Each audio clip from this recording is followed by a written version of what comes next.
So in this video, we're going to actually get into some calculus here of dealing with parametric equations. Here's your set of parametric equations right here, right?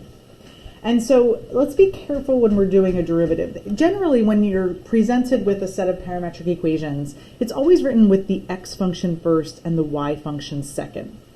And I want you to see what your slope, or dy dx, is expressed like. dy dx is dy dt over dx dt. That means you need to take the derivative of the y equation in the numerator and the x equation in the denominator. You can kind of see the problem with this, right? Like, you probably want to do it in the order that they're presented, but you can't. You have to make sure that you're very careful and you're putting dy dt in the numerator and dx dt in the denominator. So what I want to do is, I think this pretty much makes sense in a way, right? That like dy dx, I'll just do the derivative of y and the derivative of x. Let me just talk this out really briefly because it'll be helpful in the next video when we talk about the second derivative. So what I want to think about here is, normally when you have y as a function of x, right, and you want to do dy dx, well, you can do that because the variable agrees. You're taking the derivative with respect to x. You see an x variable in your work, right? So there's no weirdness, I guess, for lack of a better term, right? If this is your function, y as a function of x, a rectangular equation, and you say, oh, I want dy dx, well, yeah, you can take the derivative with respect to x because there's an x variable there, and I can do my derivative, and there's nothing to see. There's no extra here. What I want to talk about in this case is, look, when you're going to do dy dx, I'm just going to change colors since now I'm talking about the parametric situation here. Let's be careful about what's happening with your equation for y. When you go to try to take the derivative of y, it's not in terms of x, it's in terms of t. So what you can do is say, well, yes, I can take the derivative of y, but with respect to t. So just taking a look at what I'm trying to get, if you bear with me for a second, I want my response, my final product, my final result here to be dy over dx. If I want that to happen, then I really need to multiply by dt over dx. That's how you get this thing to like take shape, right? That's how I can say, like, well, you can kind of like cancel out those dt's and that leaves you with dy dx. Well, that's why the rule is the way that it is. What I can do with this expression that we have, I'm just going to undo those slashes, is that this is the same thing as saying, like, well, let's put dy dt in the numerator, and multiplying by dt over dx is the same thing as dividing by dx over dt. So it's a little bit of fancy manipulation here, but that's why we're doing it. We have this parameter problem in our derivative work here, because I can't take the derivative with respect to x, of y with respect to x. I can only do the derivative with respect to t. So here I think it kind of makes sense. Like, this is what I really want you to latch onto here. And we're going to execute that in a couple of these problems. And we'll do some applications and things like that. So our first set of parametric equations, again, notice it's given with x first and y second. I want to find the slope of the curve at 5 pi over 6. No problem. I'm going to translate slope of the curve into basically, look, I want to find dy dx. And then I want to evaluate for that 5 pi over 6, right? That's going to answer this question. So this is definitely a calculus question of finding the derivative. So I will do that. I'm just going to change colors so maybe it looks a little bit brighter here, or darker, I guess I should say. Dy dx. Notice I want to grab the derivative of y first. So the derivative of 3 times the sine of theta is 3 cosine theta. And down here, the derivative of negative cosine theta, well, the derivative of cosine theta is negative sine, but I already had that negative on the outside, so it turns out dy dx is 3 cosine over sine. Now, you could, if you want, I actually prefer to leave it like this, but you could say, hey, I have a trig identity for that. Cosine over sine is cotangent. That's legal too. So you have a lot of different ways you can express these guys. Okay, so that's dy dx. If I want to find the slope of the curve at 5 pi over 6, well then, yeah, I want to take dy dx and let's evaluate it at 5 pi over 6. So again, I mean, you could do this. I'm actually going to go, I like cosines and sines. So I'm going to know that the cosine of 5 pi over 6, I'm going to throw that in, and the sine of 5 pi over 6. So again, without a calculator, you should be able to evaluate these guys.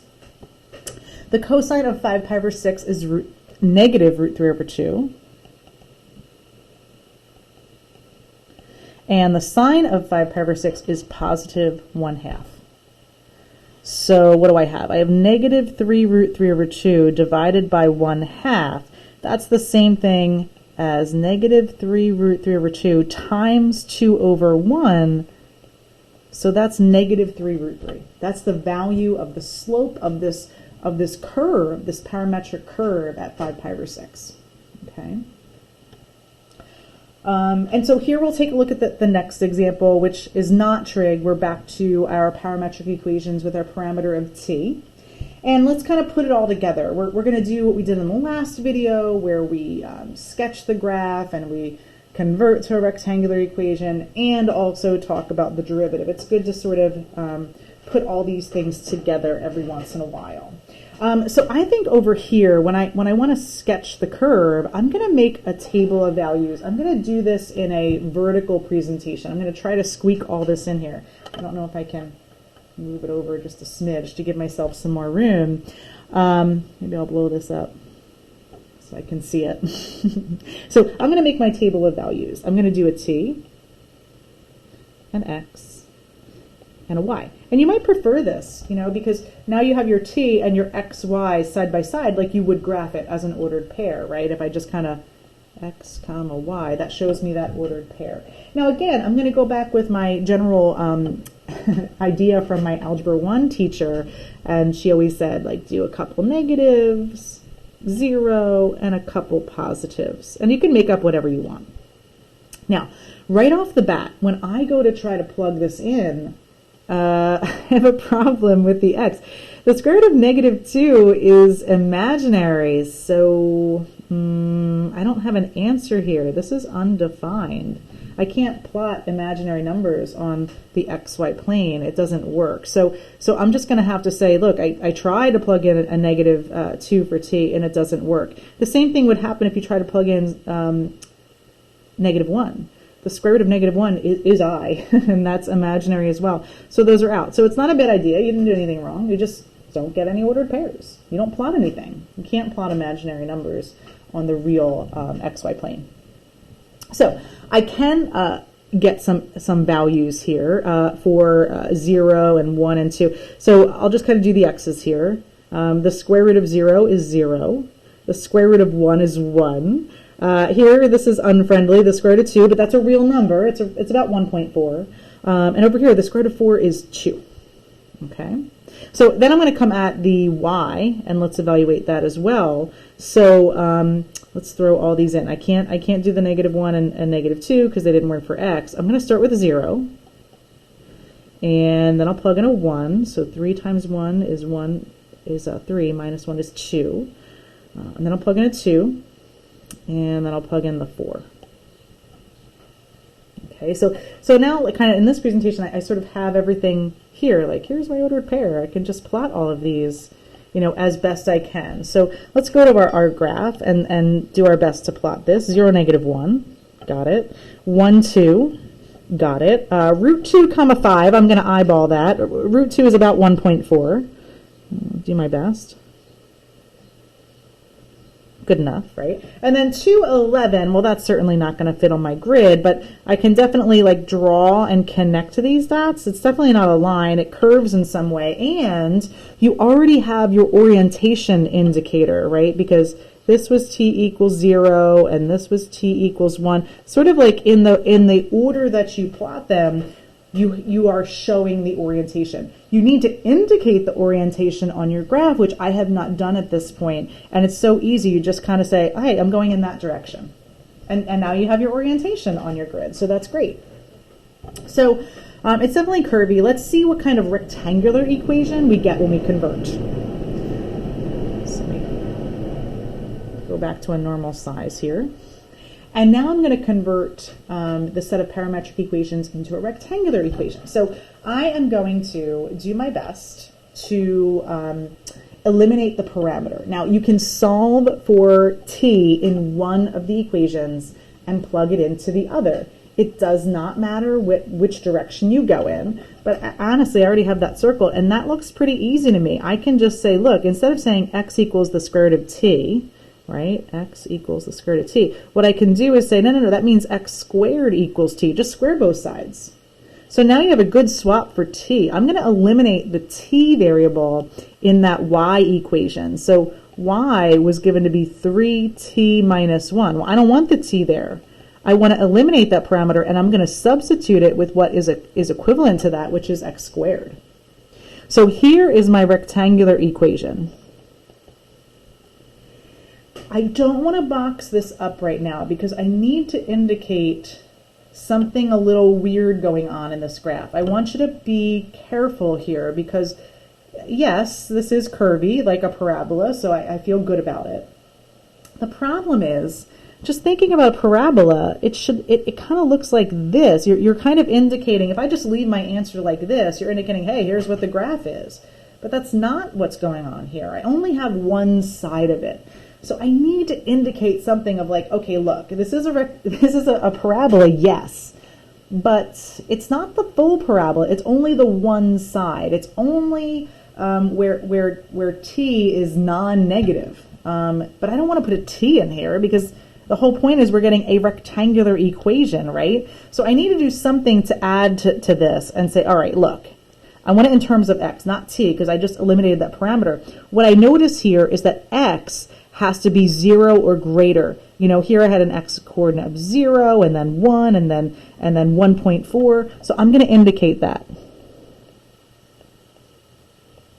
Now I'll box all of that up. And that's giving you a much clearer picture of what this rectangular equation is. You get the full picture. It's not the full parabola. It's only the right half of that side. Okay, so that's an important thing to add in there. Okay, so let's handle the last two issues here, which brings us to some calculus work, right? Doing some derivatives. So I'm going to find dy dx just to roll this out. And so let's take a look at our equation. Now dy dx, remember, be careful. Make sure that you're putting the derivative of y in the numerator, and the derivative of 3t minus 1 is just 3. The derivative of the x, let's be careful. So let me just write this down. X is the square root of t, which means x is t to the 1/2. So my derivative of x is 1/2 t to the negative 1/2. I would like to clean that up a little bit. And so what I'm going to do is get into my algebra work. That negative exponent there, that t to the negative 1/2, let's just make it a positive exponent simply by moving it to the upstairs. That'll handle it.